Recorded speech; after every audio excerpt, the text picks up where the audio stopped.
Customers வந்து building கட்டியிருக்கும் போதே எனக்கு 1 இயர் பிஃபோரே எனக்கு இன்டிமேட் பண்ணாங்க. சார் இந்த மாதிரி கிச்சன் பண்ணணும், இந்த மாதிரி டைல் இந்த மாதிரி லேயிங் பண்ண சொன்னாங்க. சார் மோஸ்ட்டாக வந்து கிச்சன் ப்ரிஃபரன்ஸ் பண்ணுறது மோஸ்ட்டாக வந்து டாப் டு பாட்டம் வரையும் நீங்கள் டைல்ஸ் லே பண்ணிடுங்க.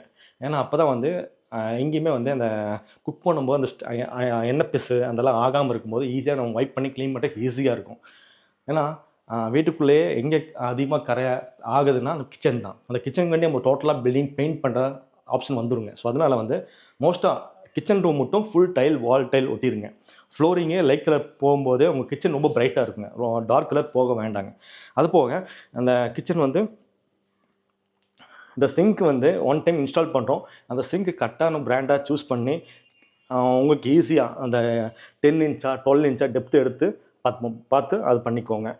பைப் லைனு இந்த டேப்பு எல்லாமே வந்து குவாலிட்டியாக போடும்போது அந்த எது நம்ம ரெகுலராக யூசேஜ் பண்ணுறோமோ அந்த அந்த பொருள் வந்து நம்ம குவாலிட்டியாக போடும்போது கம்ப்ளைண்ட்ஸ் வராதுங்க. அது போக பார்த்தீங்கன்னா கஸ்டமர்ஸ் சொல்லியிருந்தாங்க, சார் தண்ணி வராமல் இருக்கிறதுக்கு இந்த மாதிரி ஒரு 1/4 இன்ச் பீடிங் போட சொல்லியிருந்தேன். அதே மாதிரி பீடிங் போட்டிருக்காங்க பாருங்கள். இல்லைன்னா வெசல்ஸ் வாஷ் பண்ணும்போது சோப்பு தண்ணி எல்லாம் வரும்போது டோர் பாதிக்குங்க. கலரு சில இடத்துல தண்ணி பட்டு துரு பிடிக்கும், கலர் ஃபேட் ஆக சான்ஸ் இருக்கும். ஸோ அதனால் இந்த பீடிங் கொடுக்கும்போது தண்ணி எங்கேயுமே வந்து வடியாதுங்க, ஸ்டாப் ஆயிடும். ஈஸியாக உங்களுக்கு கிச்சன் க்ளீன் பண்ணுறதுக்கு ஈஸியாக இருக்கும். அது போக பார்த்தீங்கன்னா இந்த